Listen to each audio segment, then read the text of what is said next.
I'm Ralph, starting the I guess you can recorder. get ready to Yeah, the record. recorder started. I just want to kindly remind everyone to stay muted. If they're not presenting or if they have any questions, please raise their hand. The function is all by your name and the participants. If you scroll over, you'll see the hand to be raised.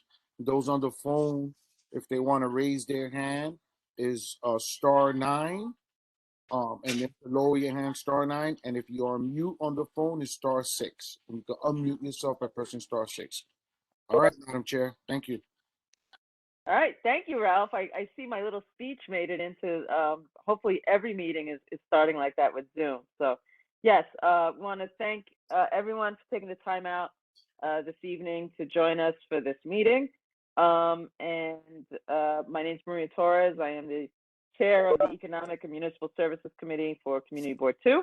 And we're going to get started. First up, we have Urban Health Plan will be presenting, updating the committee on their project that will be located at 1095 Southern Boulevard in the Bronx. So I'm not sure who's presenting. Is it Paloma? Is it Don? Who else is there? No. So I'll start off. I'll hand it over to Don.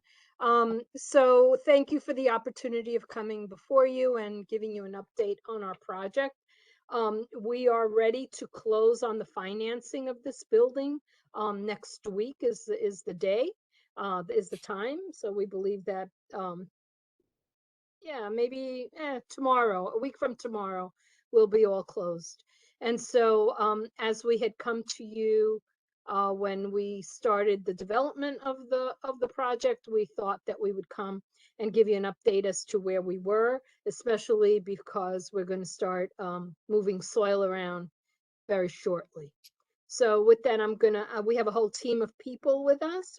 We have our environmental consultants. I think our construction manager is here or should be here. And Don Eversley, who's a senior advisor to my office, has been the lead for our staff on this project. So, and I know Louis Spann, who's our internal engineer, is also with us.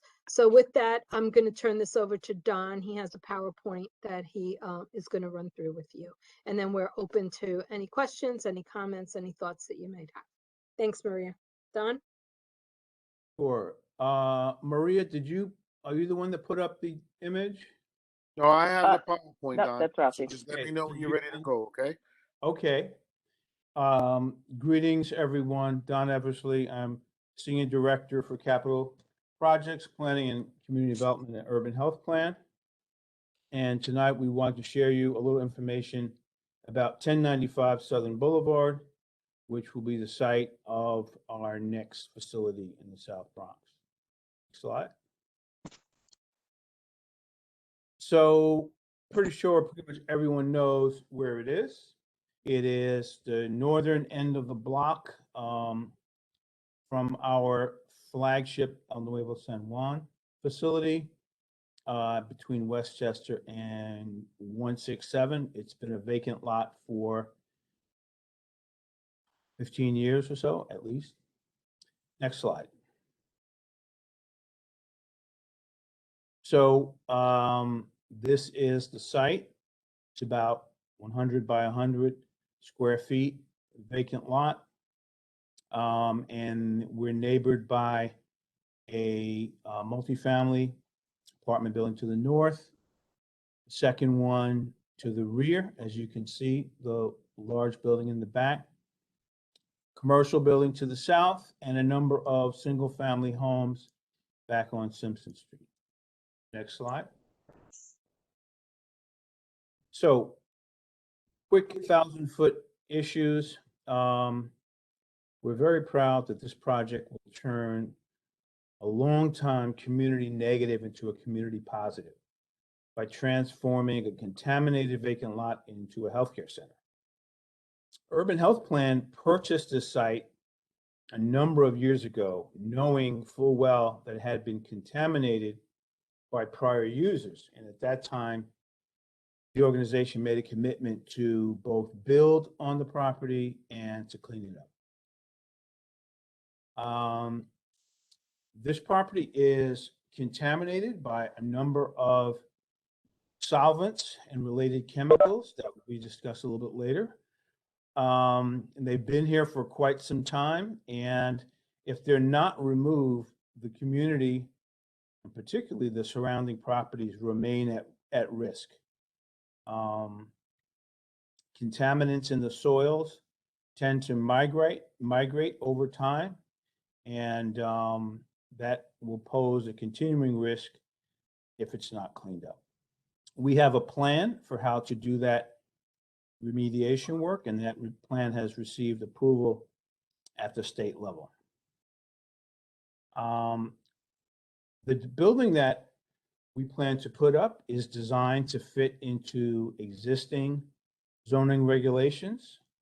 We are here in the capacity of a friend, a neighbor.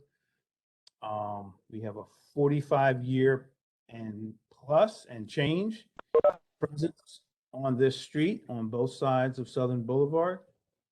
We want to keep the community board and our neighbors informed. However, we are not seeking any zoning changes or special approvals for this project. We have achieved approval from MTA. When you're building proximate to elevated or subway railroad rights of way, that's a requirement. And we have submitted our project and plans to the MTA quite some time ago, MTA, sorry, and they have approved. Next slide. So this is a rendering of what we plan to build. It will be just over 50,000 square feet. It will have a lower level, which is basement, and then 4 levels above that. So as you look at the building, it will be 5 levels. Technically, the first floor is considered a basement because it will be slightly below curb level. Those of you familiar with our Simpson Street building, when you enter into the building from Simpson Street, as you know, if you use the elevator, you are actually in the basement. It's a little bit confusing, but this is part of building terminology that because that floor is slightly below curb level, it's considered a basement. And there'll be a cellar below ground. In the middle of the rendering, you'll see a roll down door. That's the entrance for on-site parking. The first floor will have reception and some parking spaces, and the lower level will have mechanical equipment and the remainder of the parking spaces. We will not be driving within the building. There will be an automated mechanism that moves the vehicles within the building. Next slide. I'm sorry, go back 1 second.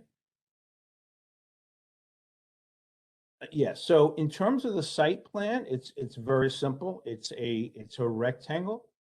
To the rear of the building, that first level will be nearly the entire site, just 10, 15 feet smaller than the entire site. However, the upper floors will be set back about 20 feet from the rear property line. So the upper floors will not be right up against our rear property line. There'll be like a 20-foot setback. Next slide. So as I mentioned, 1095 is contaminated lot. I think I mentioned most things in this slide already. This will be a diagnostic and treatment center providing general, primary, and specialty care. When we're completed, we're convinced that this will be a really significant addition to the neighborhood in terms of healthcare, economic development, and raising the general health of the community by removing a blighted and polluted site from the block. Next slide.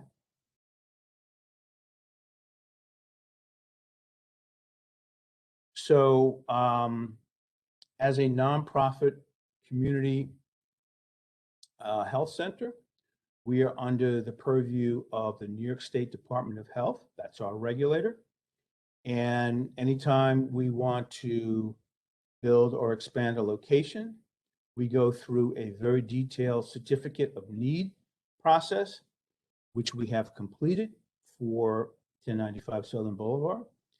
And in that process, the DOH confirms that the proposed facility meets their requirements to deliver high-quality healthcare and that it is aligned with the local community needs. Most of you know, this is our third major construction project on this particular block, stretching back over the last 25 years. We did major projects at 1065 Southern Boulevard, just down the street, and 1054 Simpson Street, around the corner. I think it's fair to say that all these investments have made significant positive economic and public safety impact, quite apart from the healthcare, and we remain committed to be good neighbor and engaged local property owner, employer, and stakeholder. Next slide.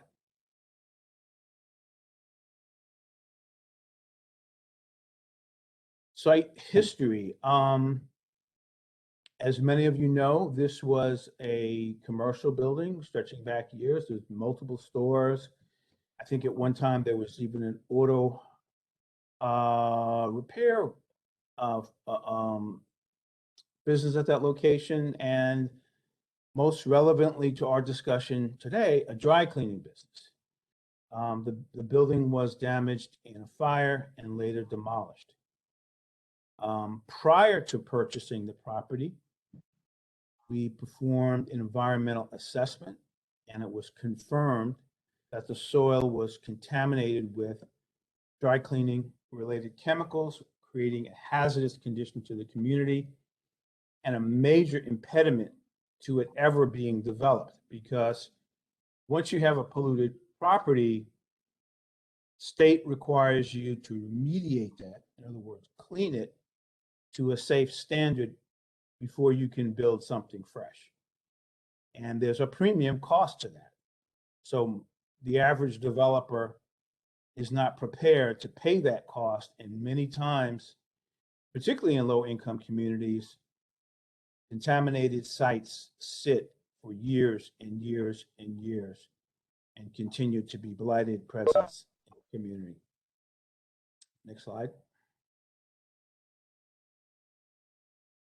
So this has been a really long process. After we purchased the property, we applied to the New York State Department of Environmental Conservation, DEC.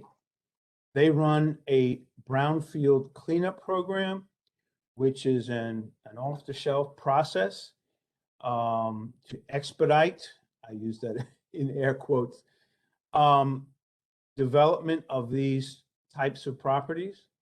New York being a very old site, there were a very old state, there were many, many, many polluted and contaminated properties throughout the state. So this is a set of tools where parties can identify, quantify, and put together a cleanup plan under the guidance of the DEC. And we have been in that program for over a decade. We've been continuing to monitor the process, and there are publicly available reports on the DEC website that discuss that monitoring process. We are what's considered a volunteer because we did not cause the pollution, and it's clear that had we not stepped forward, eventually this property would have wound up in the state Superfund program, and taxpayer funds would have been required to clean up. But who knows when that would have been? They could have sat there for decades more. As mentioned, we have done a remedial action plan. Our environmental engineer is later in the presentation, and he can speak more specifically to our work plan to remove those contamination. Next one.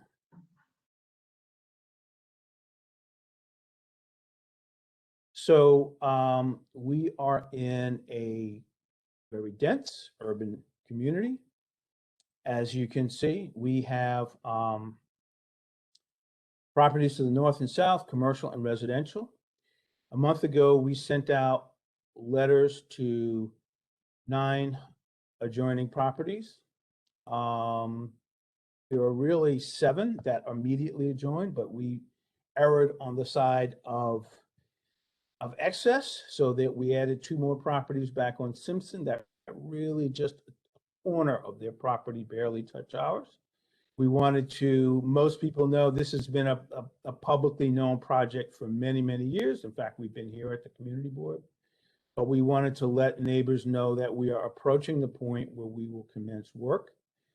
We wanted to let them know that we are fully aware of our obligations under New York City Department of Building Regulations to provide protections to neighboring properties.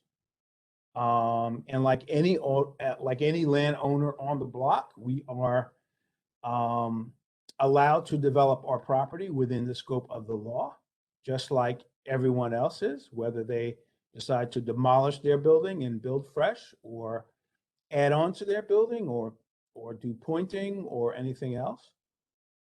But we are clear that the Department of Buildings requires us to take steps to protect adjacent properties.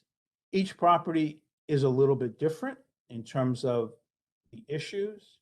By way of example, the Simpson Street properties, it's really about a construction fence between our plot and theirs. Over on Southern Boulevard, it's a fence, but also a sidewalk shed, what people colloquially refer to as a scaffold, so that pedestrians are not at risk walking past the site. Next slide.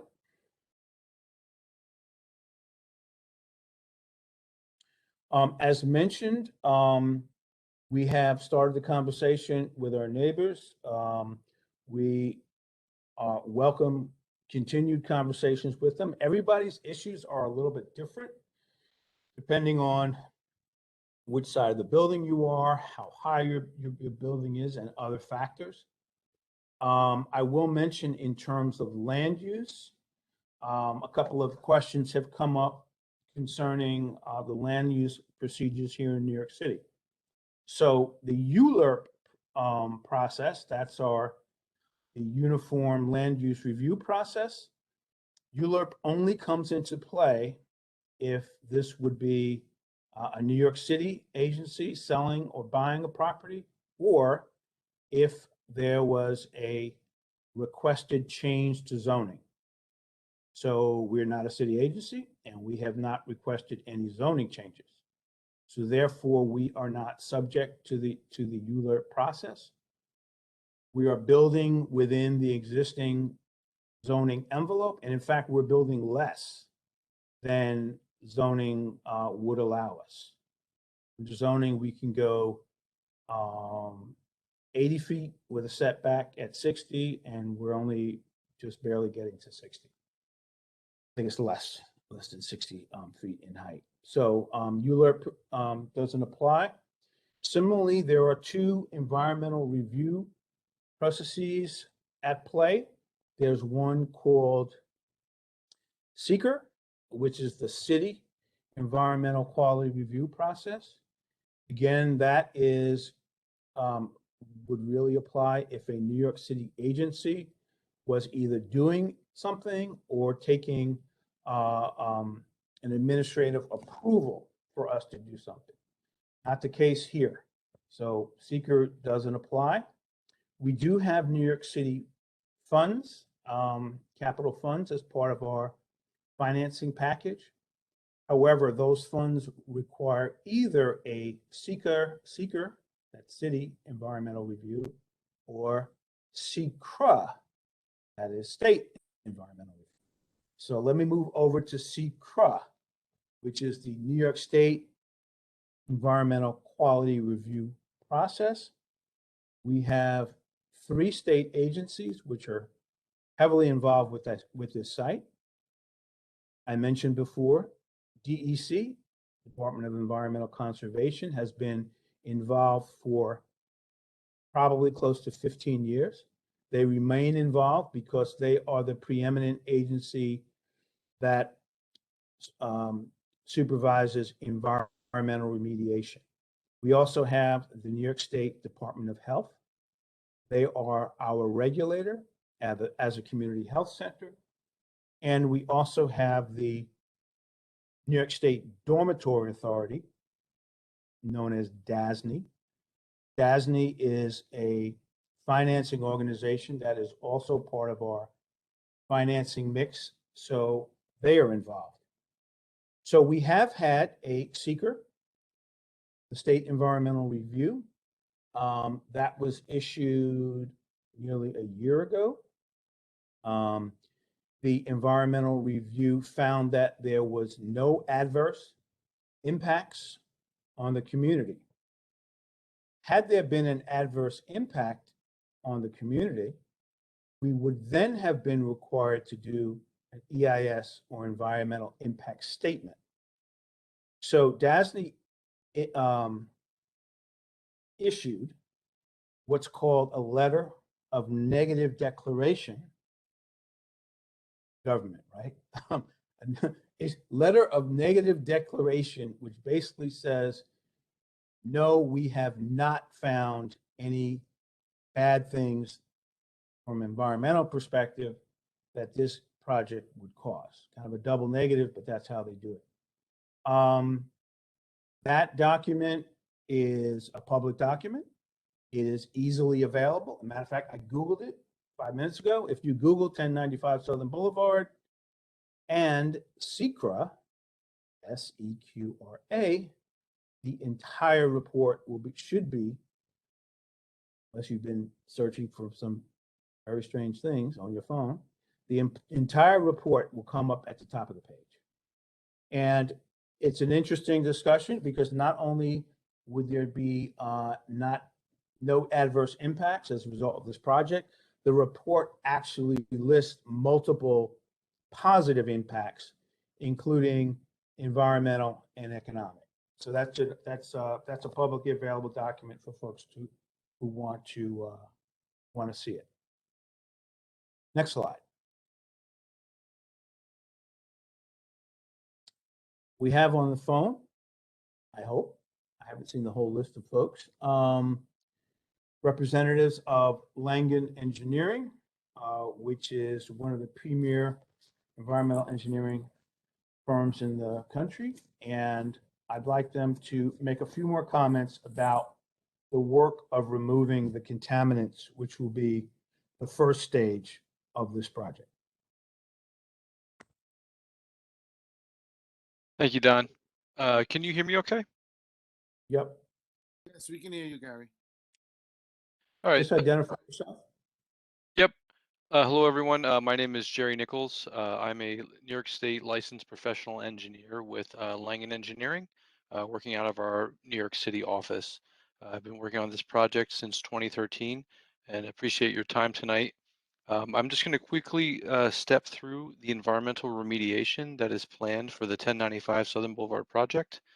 As Don mentioned, there was a previous dry cleaner tenant at the site that impacted the soil and groundwater beneath the surface. And under the oversight of the New York State Department of Environmental Conservation and in concert with the New York State Department of Health, we have prepared a remedial action plan that has been approved. That plan is a comprehensive approach to clean up the site.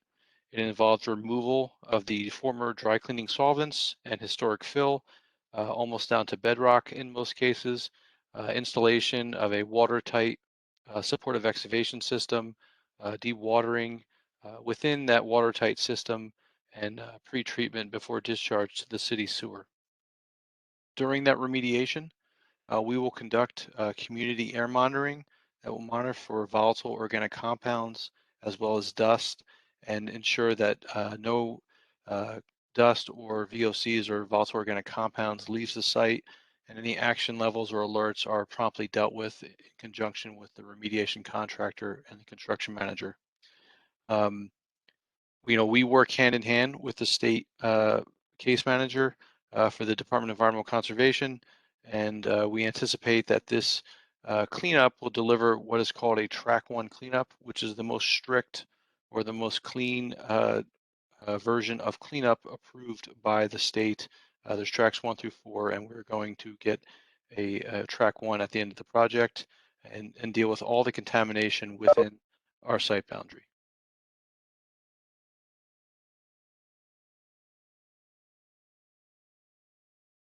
Don, that's all I had. On to site logistics if John is on. Hello, this is John DiBiase. I'm the project executive with Gilbane Building Company. We had built a project on 1054 Simpson Street for Urban Health about 10 years ago. And our main concern when building projects of this size in this type of neighborhood with quite a bit of pedestrian traffic is really our primary focus is how do we maintain public protection and the safety of the public around us while constructing. So what we have here is a logistics plan just demonstrating how we plan on maintaining the proper safeguards during construction. So, the biggest thing is whenever the building rises above ground, it's to really maintain protection at the rear neighbor yards and the adjacent property yards and the front sidewalk. So we will always maintain pedestrian traffic through all phases of the job.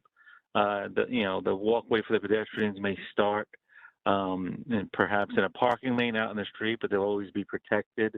And we will not be deviating traffic across the street, across Southern Boulevard. It'll always be maintained on our side of Southern Boulevard, so that John, all these. 1 second. Yes. Hold up. Maria, can you put up the final slide? I'm sorry, Don, you broke up. There we go.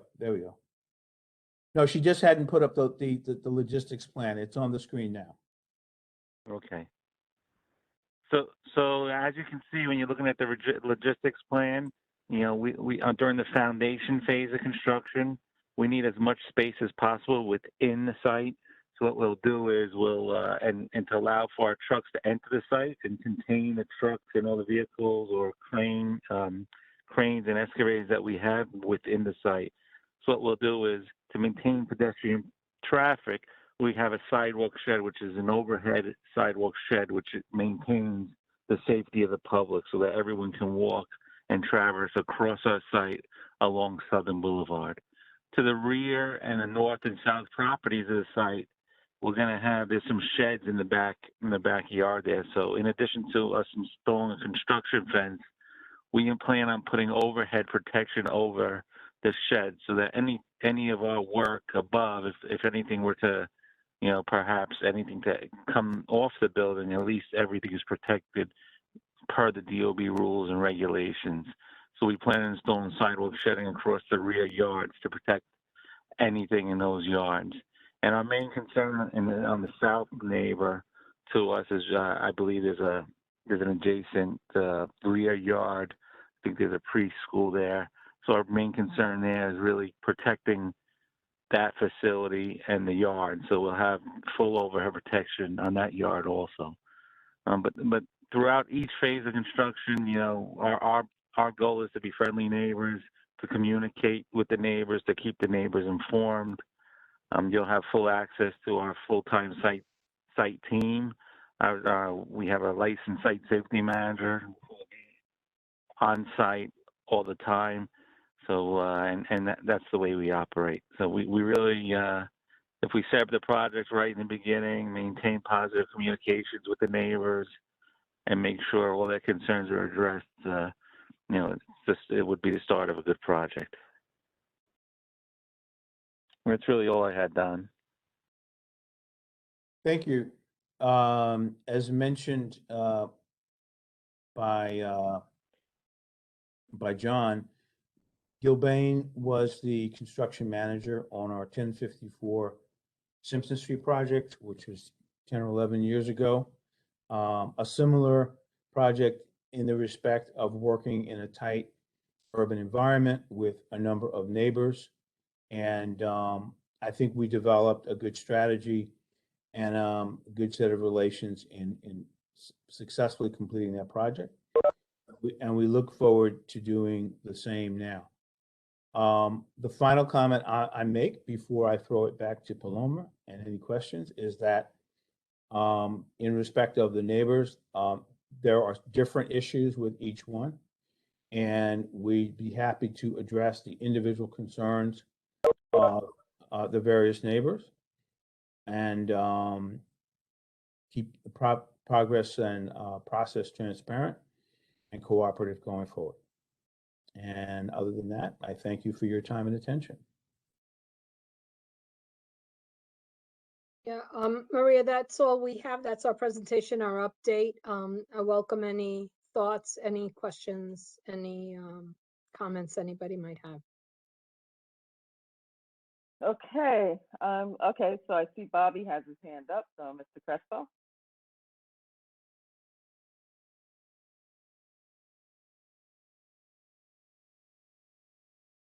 Bob, you might be on You're mute. probably on mute, Bobby. You're on mute.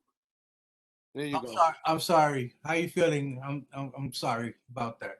How far on your contamination in your remediation, you didn't show how far down you would be going to remediate. Does anybody have the info on that?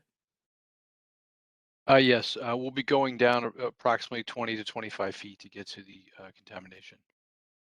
And that'll make it to the bare rocks? For the most part, as you approach Southern Boulevard, rock dives a little deeper. As you move away from Southern Boulevard, rock is more shallow. So certainly in the rear part of the site, we'll be hitting bedrock. In the front part of the site, we'll be getting close. We may not get fully to bedrock there. All right. And on your first set of plans, I saw red lines. Right there. No, go back. Right there. I see red lines, but the back red lines are, it appears that it would be going on to the, what is it, 1, 2, 3, 4, 5, 6 backyards?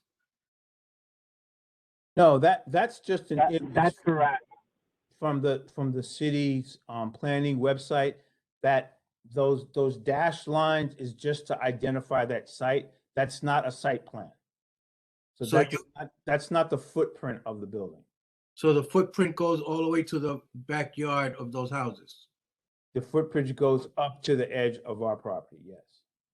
Okay, all right, thank you. But only on the ground floor level, the upper 4 floors are set back from the rear property line by about 20 feet. All right, thank you.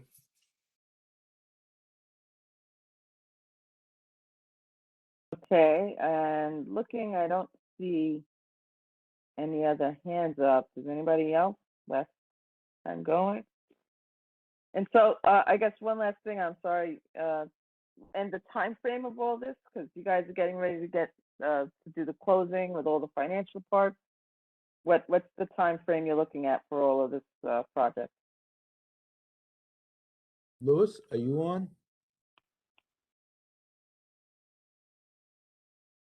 I could answer that. We're trying to plan on mobilizing towards the middle or end of January of 22, and the duration of the project will be approximately 2 years.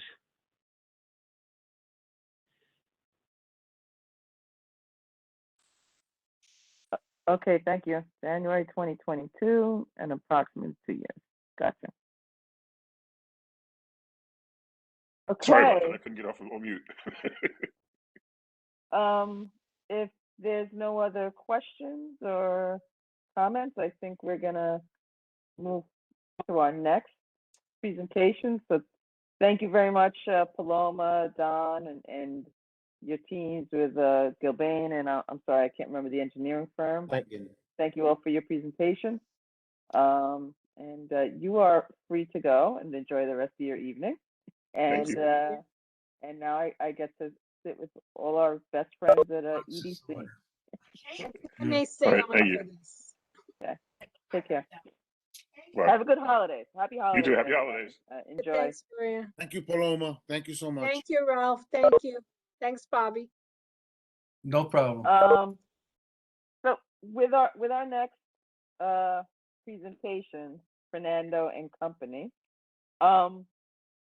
we don't have quorum, so you can present all your information, but we can't vote. I don't know if tonight. you noticed, Maria, but I'm here. Yes, What LaShawn, else it's is- just you and Miles and myself. We're still not. Okay. We still don't make. It's got to be committee members. No, yes. Okay, thank you. I didn't know Yeah, who was so- on. Yeah. No, we're missing a couple of other folks. Sorry. So you could give the presentations tonight. We can't vote on it tonight. And is there a time frame for you guys to get this together? Do we need to? The other ace in the hole is that we take it to the executive committee and do a vote through there if you definitely absolutely have to have it before the new year.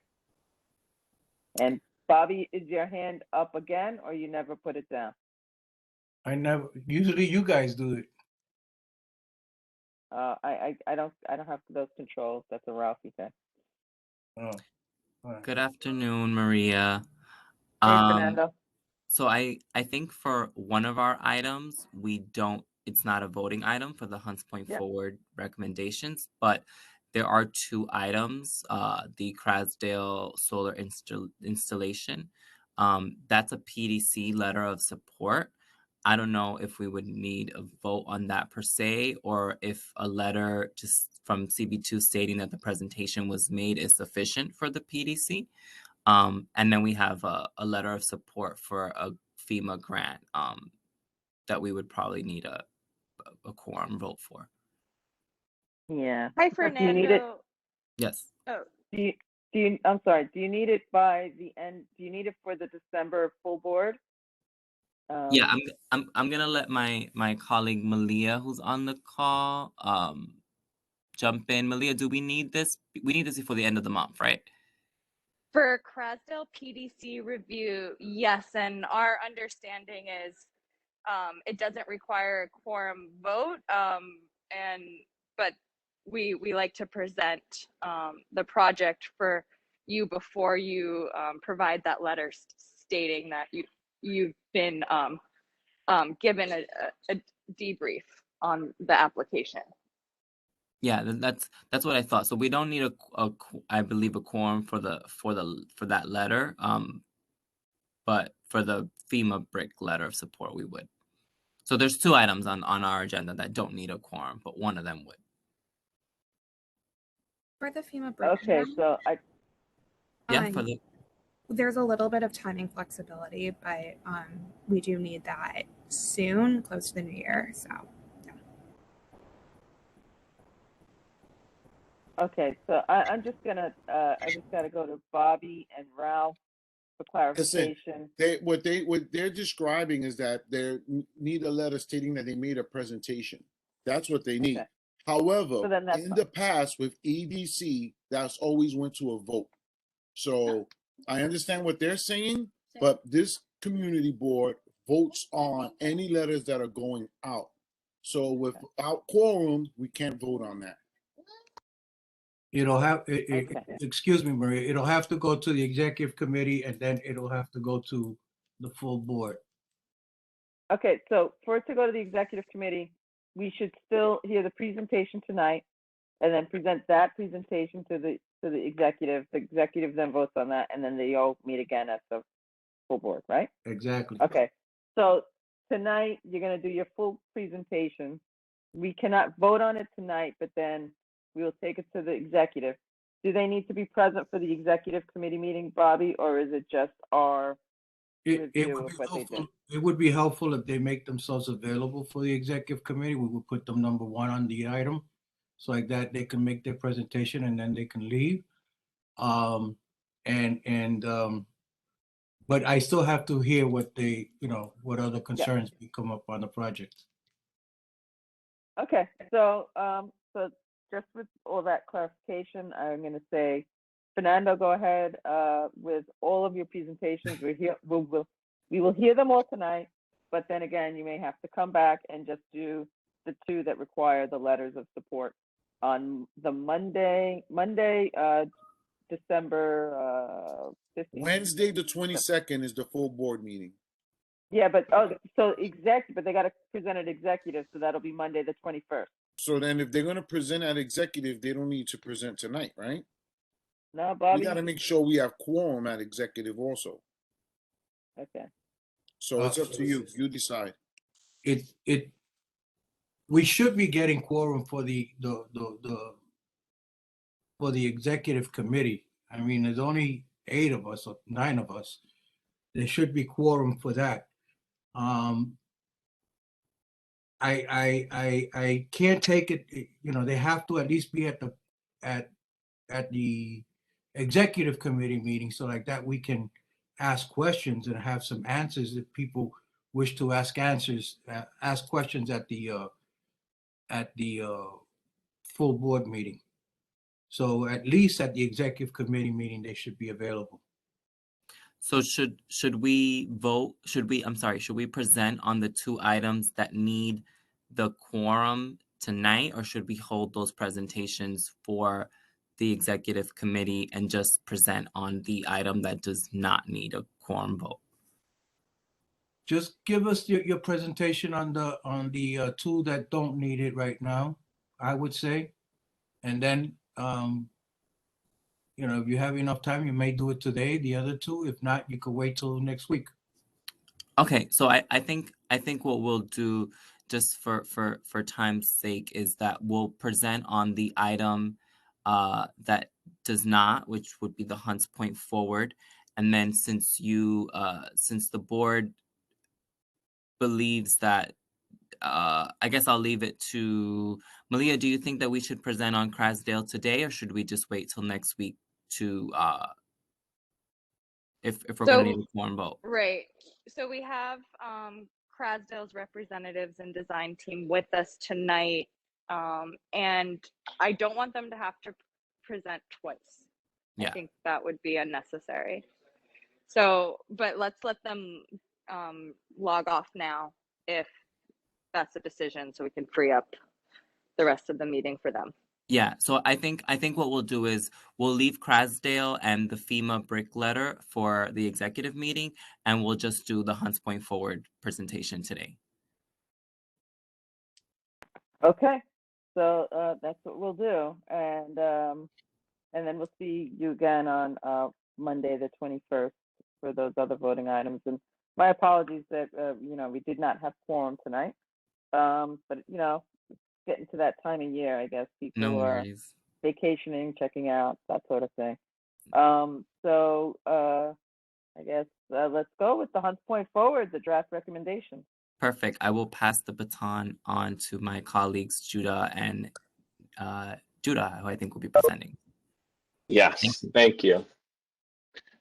Great. So my name is Judah Asimov, and I work for the New York City Economic Development Corporation, and happy to be here today giving you a little bit of an update on Hunts Point Forward. Next slide. Next slide again. Yeah, a couple intro slides. So the Hunts Point Forward is a planning process that we see as a successor to the 2004 vision plan, which, you know, really set the foundation for a working relationship between the city and the Hunts Point neighborhood. But, you know, obviously 2004 was a long time ago. There's been lots of changes to Hunts Point and the world at large.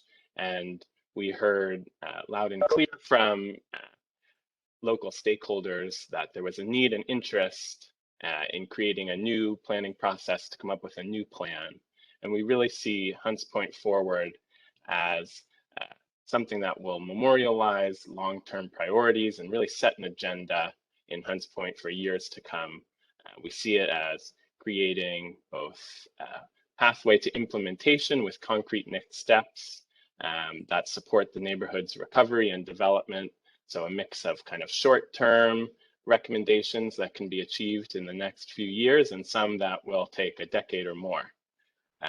Our aim with this process was to be both honest and engaged, to really work on meeting people where they are, creating opportunities for engagement that cater to different levels of availability, different time commitments, and catering to residents' different levels of interest.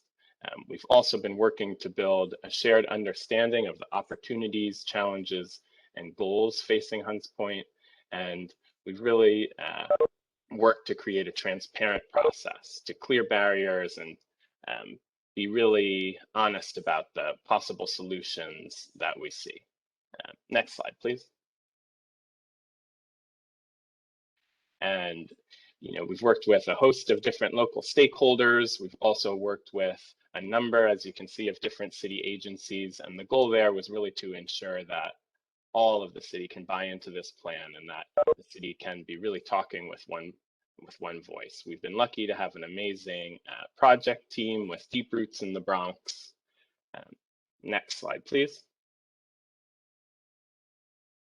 And so beginning in January 2021, of course, our plan was impacted by the pandemic. Most of the engagement work had to be done remotely, but I think as a real kind of testament to the level of engagement we saw from residents and local stakeholders, everyone really stuck with the process, and we got an amazing turnout at well-attended public workshops. We've done also 9 focus groups and a host of working group and subgroup meetings with key stakeholders. And this was really an opportunity to ensure that they are helping to guide this process every step of the way. And, to make sure we're also reaching out to people who aren't able to come online or come to public meetings, we've done a series of events in person to allow for feedback and short interactions. We also did a survey with over 400 responses in English and in Spanish. We were also lucky enough this fall to be able to do 2 in-person sessions, which gave residents an opportunity to respond to our draft recommendations and give feedback. And this fall, we've been doing a series of one-on-one interviews with stakeholders, also thinking about recommendations. I know we've done a couple of them with some of the members here tonight. And additionally, we've made sure to brief the council member and other local and state and even federal elected officials.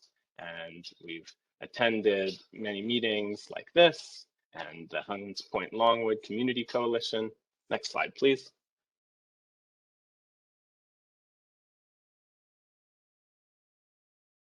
Yeah, so this one's just showing some photos from some of the virtual workshops we did. Next slide again. And this one is just showing some of the in-person events we did. We were going bi-weekly to do surveys at vaccination clinics run by Urban Health Plan. We also attended the fish parade and things like the opening weekend of the floating lady pool. Next slide. Next slide again. And so from this kind of robust engagement, we have working with stakeholders come up with this draft vision. So what do we want Hunts Point to be? Through partnership between Hunts Point and the City of New York, our vision is for the neighborhood to be safe, healthy, and thriving community for all residents, especially youth, families, visitors, and businesses. We envision getting there by developing resources and programs that encourage healthy bodies and minds, creating infrastructure that supports a safe, clean, and resilient neighborhood for everyone, and supporting community work through better coordination and planning with the city, and increasing the financial resilience and sustainability of community-based groups. Also ensuring a transportation system that uses a variety of modes that are safe, efficient, convenient, and affordable, and creating an inclusive and equitable economy that fosters prosperity for workers and residents, supports local businesses, and prepares youth to participate in the local and regional economy. Next slide, please. One more time. And so thinking about how we get at these goals and address some of the challenges we heard. So thinking about healthy bodies and minds and how to get there, we've heard some of the key challenges in this area are access to healthy and affordable food. And so we've kind of broken down recommendations to address this challenge in terms of the short term. So beginning things like youth-run farm stands, and then in the long term, building more grocery facilities. So for example, the city recommitting to a grocery store in the third phase of the peninsula redevelopment. And then the other key challenge we heard in this area was around healthcare and mental health. So creating more opportunities to get at primary care and prevention through things like health fairs and screenings, and making sure to increase culturally sensitive mental health programs to build access to these needed resources. And then to increase capacity, the city again recommitting to a health clinic in the third phase of the peninsula redevelopment. Next slide, please.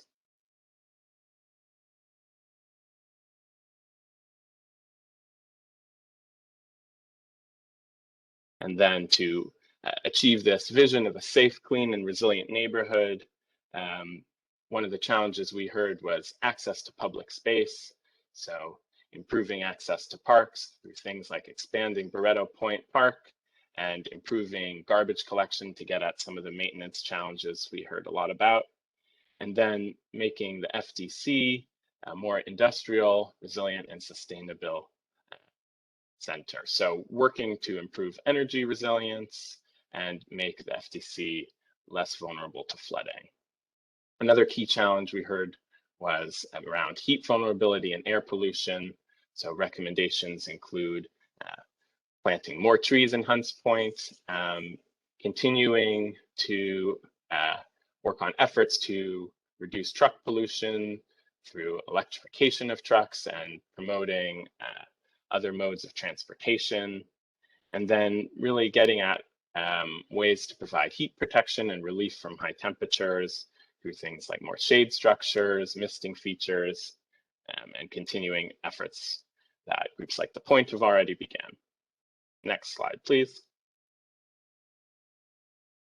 And so another thing as part of our vision is better coordination and improving financial resilience for CBOs. So this is really about improving city services. We heard that was a real challenge. So things like coordinating with all of you and attending forums like this to give regular progress reports and make sure everyone in the neighborhood is in the loop, and then advocate for making it easier for local groups to get funding, and then simplify the process, things like insurance and admin requirements, and then developing strategies to provide more funding for area maintenance. Next slide, please.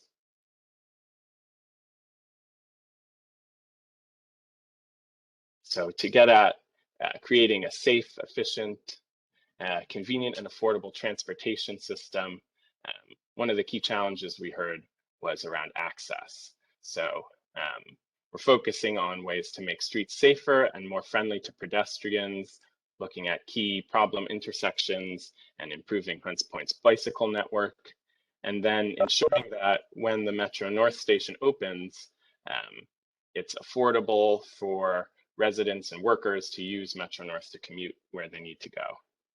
Then the other part of this goal is also around improving ways into and out of Hunts Point. So thinking about ways to improve conditions under the Bruckner and activate Garrison Avenue through things like public art and community events. Next slide, please. And then the last kind of key area was around creating an inclusive and equitable economy. One of the key challenges we heard was that residents need to be connected to good jobs.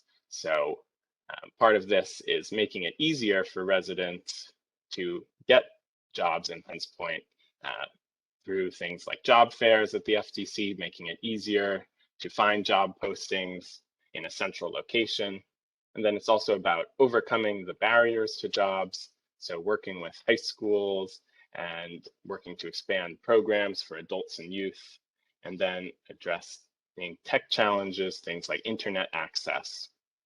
Another key challenge we heard was around wealth building and access to money and banking. So overcoming barriers in this area through expanding financial literacy trainings, creating new banking options, and advocating for making it easier to get needed financial resources, things like SNAP and Section 8. And then finding ways to leverage cultural assets, create economic opportunities, and build awareness of Hunts Point's rich cultural history. Next slide, please. And so that's the end of the presentation tonight. We're happy to take questions. In particular, we're curious to hear if you think these recommendations align with your vision of Hunts Point, if you think they would solve the identified challenges, and then we're eager to hear about recommendations, which ones you think are the most important.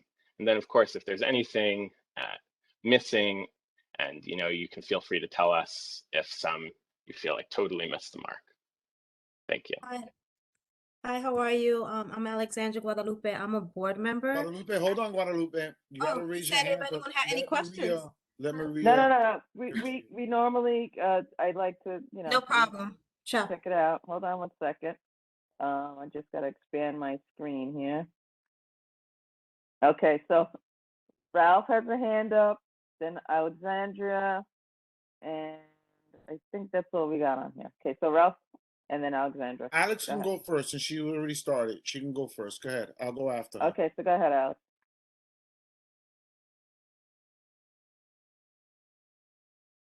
Alexandria, you're on mute. You're on mute.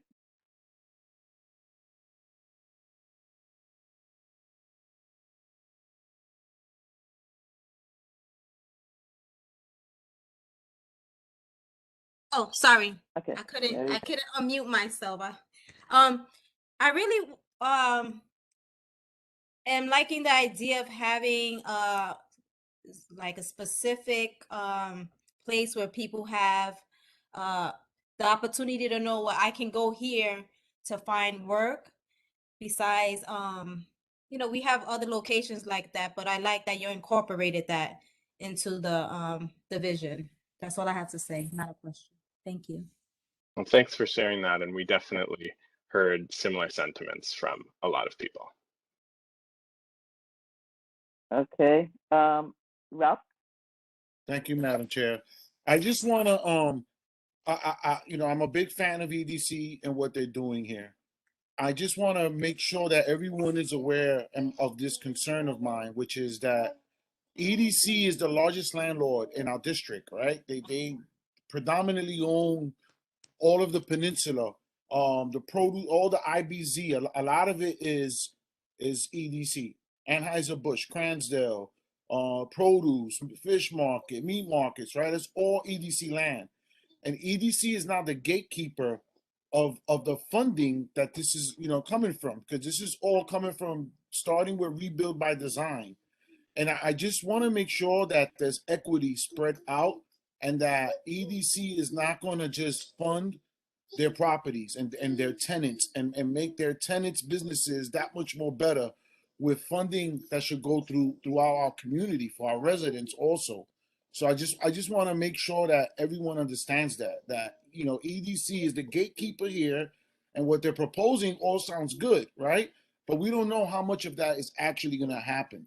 And that's something that when the final product is made, we want to make sure that there's equity throughout our district and not just in the IBZ zone. So that's what I got to say. Thank you. Well, definitely thank you for sharing that. I think we're really hoping with this plan that we're able to, as you said, not just focus on the IBZ, but the whole neighborhood.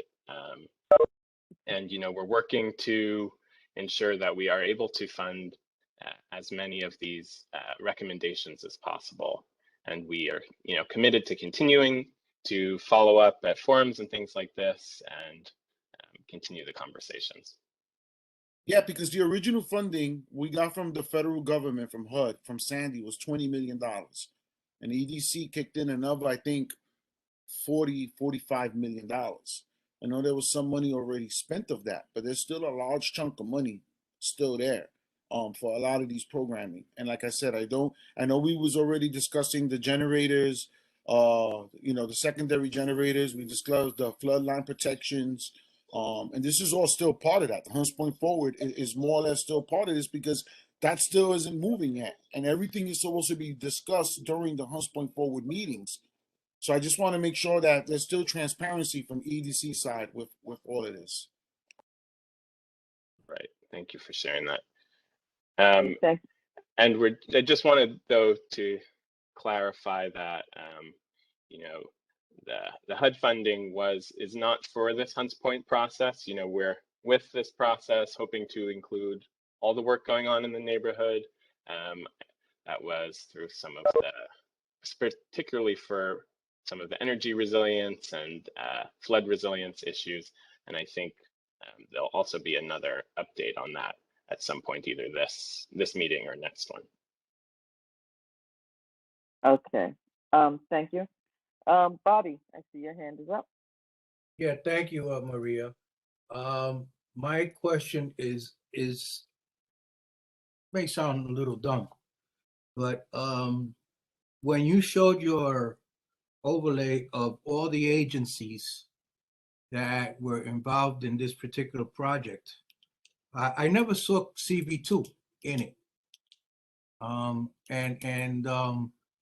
It brings concerns because you guys make plans, and I know that there's people from the community, but we also know other areas that need to be done and other things that need to be done in this vision plan.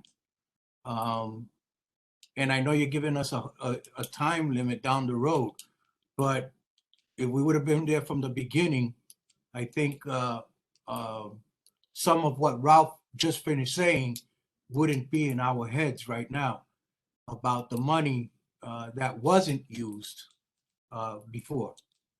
That's the first question or statement. Second question is your meetings that you had within the community. When were they and where were they? Because I've never seen any meetings. And so I like to know where they're at, where they've been at. Hello? Thank you. Can you hear me? Yes. Yes. My colleague Nate is going to answer that one. Bobby, you pointed out an error in the slide deck that I should take responsibility for. The working group we had set up a structure where we had community working groups and subgroups, and Ralph was a member of the working group and the subgroup, and so those groups began meeting through the winter of 2021 in February, continuing through the spring and summer. So we had at those four working group meetings, and then a series of 3 subgroups that each met 3 times.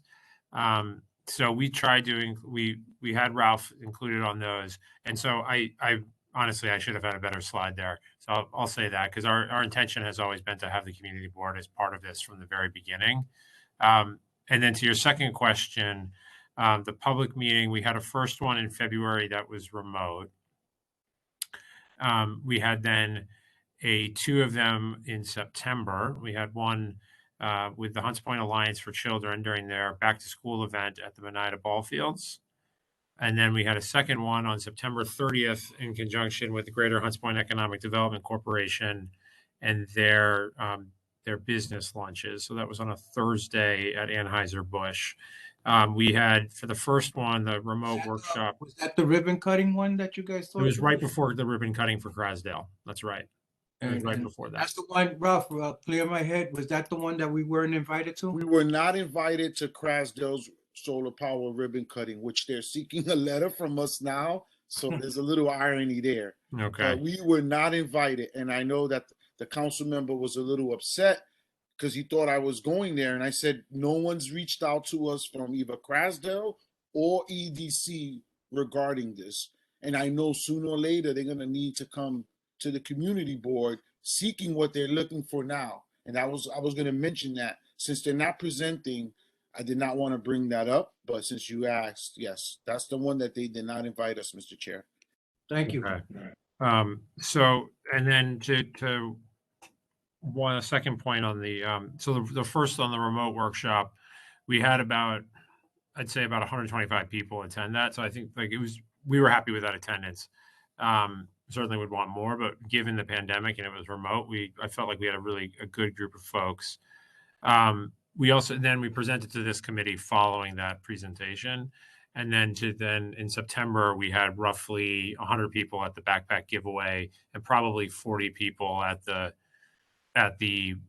second workshop. And then our hope was with the survey that we could have a pretty wide cross section of people fill that out. And so we had about 400 responses. What's really good about that is over 60% of them were Hunts Point residents. And of like the tenure, most of those folks on average had lived in the neighborhood almost 20 years. So we got I think a relatively good sample of folks across all of those engagements, from the business community, the residential community, within the food distribution center. So we always can do better, but we've tried to do the best we possibly can. And you're 100% right. We did not. We should have had a slide here that showed how we've involved the working group and the community board. So that's my error. All right, Nate, I'll forgive you for that one. But the thing is that, well, I guess we'll leave Crasdale for your next week. Yep. That's been the concerns that I have on that side. Some of these corporations, and especially with EDC, the problem becomes that EDC is the one that makes the presentation, and they believe that they don't need to be involved with the community.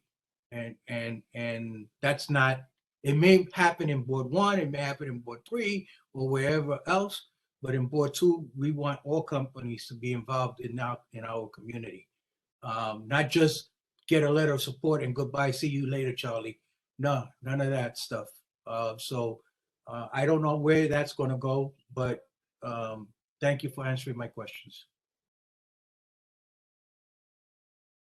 Okay, Maria, I'm sorry. Okay, I see Clifford Muniz as a hand up, or were you just okaying Bobby's comment?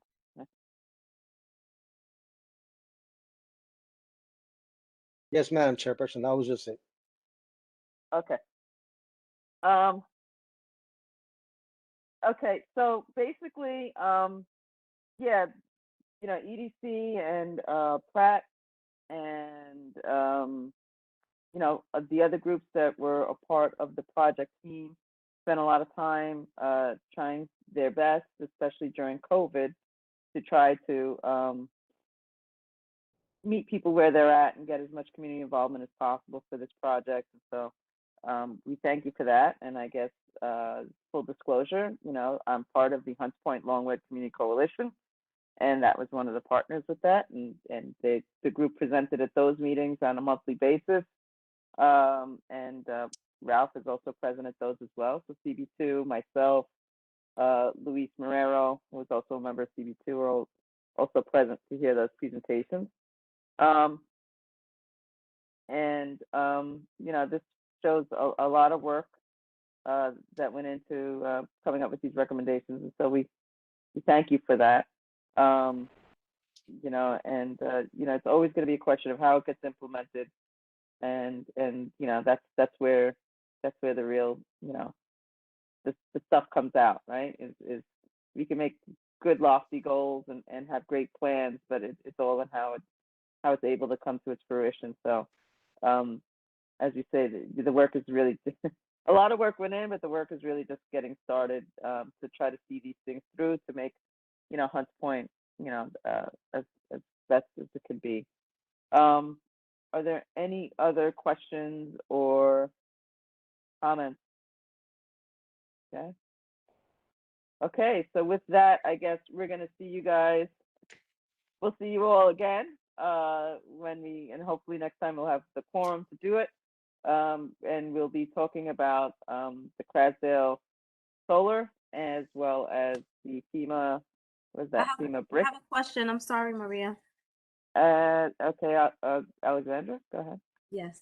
I don't think they actually answered Ralph and Crespo's question in regards to where did the money go that was not used, the total amount that was not used, the funding. I don't think that question was clearly answered.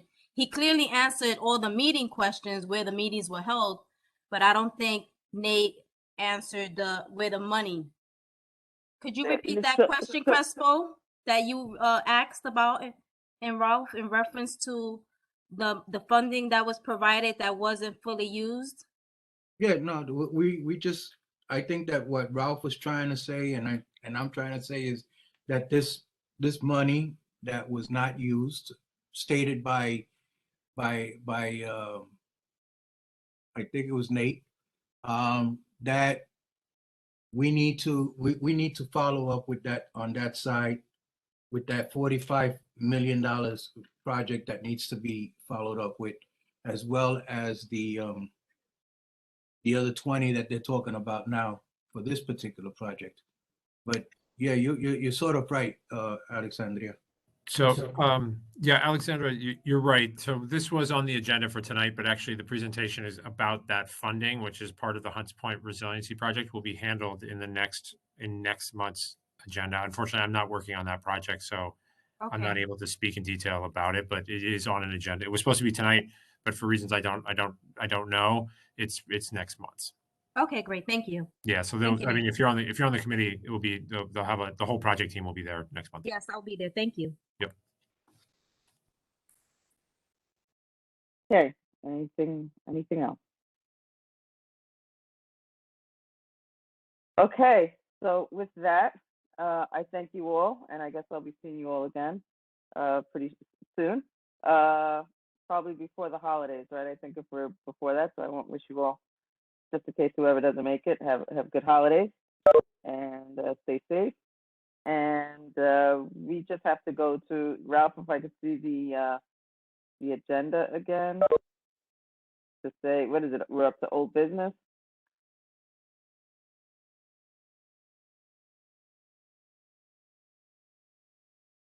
Okay, so is there any old business to present today? Okay. Any new business? Hey, Maria, it's Effie from DP. Oh, hold on. There's Effie. Is somebody else? Did somebody else raise their hand? Or okay. Okay, so we'll go Effie and then Miles. Miles, you have something to add, right? Or no? All right, Effie, go ahead. Thank you. Thanks, Maria. Just wanted to give an update on CB2 stuff that's been going on. We had a water main break during Thanksgiving at East Bay Avenue and Food Center Drive that affected some of the businesses in that area. But obviously repairs were made and water was restored to all of them. Another thing, anybody that incurred any damages during Storm Ida, they should have filed with FEMA and the New York City Controller's Office. Those claims are very time sensitive. So I know for the FEMA ones, they were extended into the first week of January. And the New York City Controller's Office is either 60 or 90 days, probably 90 days. So anybody who has any damages, they should file claims with both those agencies. Another thing, we've been getting inquiries about Governor Hochul's Homeowners Assistance Program. This is a new program that's administered by the state, not the city, and it targets low-income households with past due bills like water and sewer charges, taxes, things of that nature, outstanding mortgage payments. Those eligible may receive financial assistance to resolve these past due bills. We are directing individuals that reach out to DEP about this to the state hotline number, which is 844-776-9423. And that's it on my end. Okay. Anyone? All right, so that's new I business. just want to say, with EDC, they're coming back next month also. So even hopefully we can get everything resolved that we need to at executive, but they're also coming back next month to talk about this the Tri-Gen update, the energy resiliency. So that's exciting. Yeah, that's it. Okay. That's it for me for new business. I have announcements, but I think Miles wants to. Okay, I think Miles has something. Yes, sorry, I'm having a lot of difficulty with my phone tonight. I just wanted to remind everybody, I know a bunch of people here are involved, but the coat giveaway, the winter coat giveaway for kids that we do each year with Councilmember Salamanca and Ponce Bank and Community Board 2 and 41st Precinct Community Council is happening this weekend on Saturday at 10 a.m. at Councilmember Salamanca's office. So if you need the digital flyer, let me know. I can send it to you to share. And if you know anybody, just let them know about the event. But it's looking like it's going to be a good time. So I hope to see you there. Miles, Yep, great. I'm sorry, Maria, but I Go gotta ahead, ask. Bobby. I just gotta ask Miles one question. I asked it to him the other day, and he said he would get back to me on some of the stuff. The lights on Southern Boulevard. There are no lights on Southern Boulevard. Why is that? You're talking in terms of the Christmas lights. Yes. Yes. So like I mentioned the other night, if you'll notice that the wiring is up for the lights, but they did not go up they're not going up this year. We have been told by DOT that at the very last minute that we had to update our fuses for each of these lighting units, or we would be held responsible for, the fines. So a lot of different bids like ours who are not in the financial position to get any additional fines on top of the like $19,000 it is for the lights, said we would wait. And then by the time we waited, they put us too far down in the queue for it to make any sense to be that much money put up for, in a week from now would not help us. They have backups because of how much this caused backups for so many other bids. But some people have them up. Unfortunately, I can talk to you more about this offline, but we also have an outstanding bill for the Christmas lights from before I was here. So that added complications to this, but yeah, that's what I've got for you. Well, it's my understanding that, I don't know who made the statement, that usually elected officials put up the lights in these districts. And I believe that that's not true.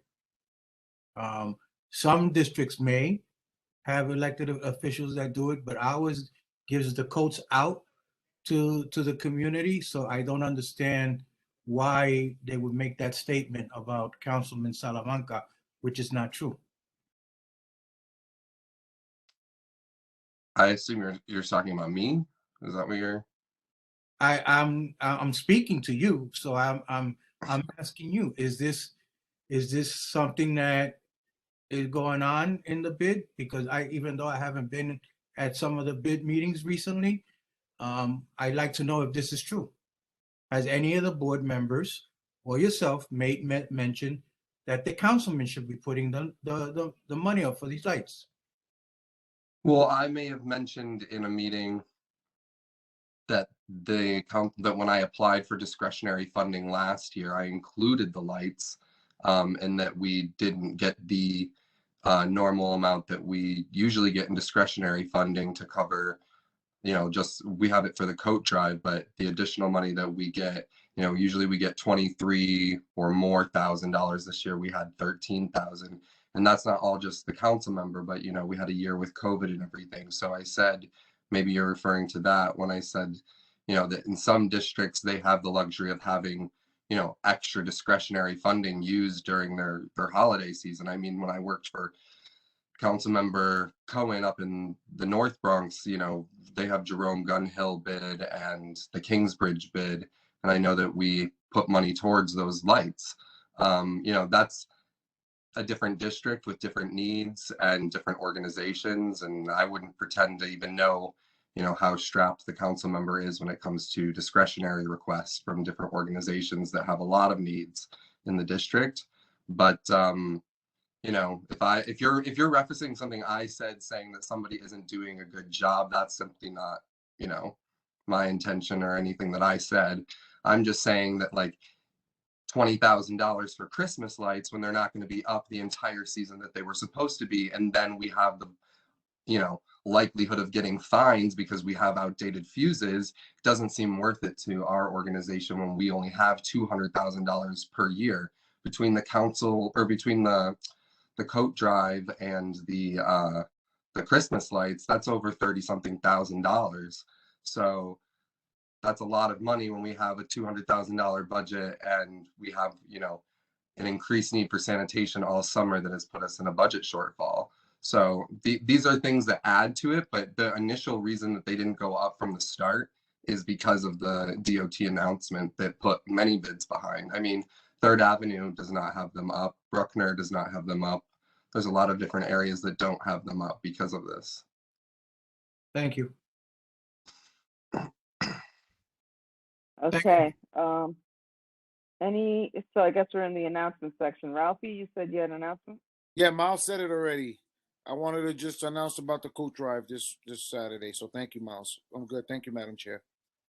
Okay, and I think Ray, you sent me something about toy giveaway. Yeah, we're having our precinct holiday toy giveaway and Santa experience, and so it's on the 21st. Starts at 4 o'clock. So we'll have lots of decorations, DJ, stage, hot cocoa station, and we have over 1,000 toys to give out to the kids in the community. Excellent. Thank you. And also just another thing, not necessarily, not for kids or anything, but the Point will be hosting ACC. I forget what it stands for, but they come periodically into the community and do free pet vaccinations. And me with the little mini farm that I have, I guess I'll be there on Saturday, December 18th with my troop of dogs and trying to get everybody vaccinated. So it's free pet vaccinations, but it's a line. It's like, so Send us first a come, flyer. first serve. Send us a flyer so we can post it. Yeah, as soon as I get it, we'll definitely do that. So that's Saturday, December 18th. So just if you want to just put that really quick. Cynthia, yeah. Cynthia, is this your moment where you now read the 500?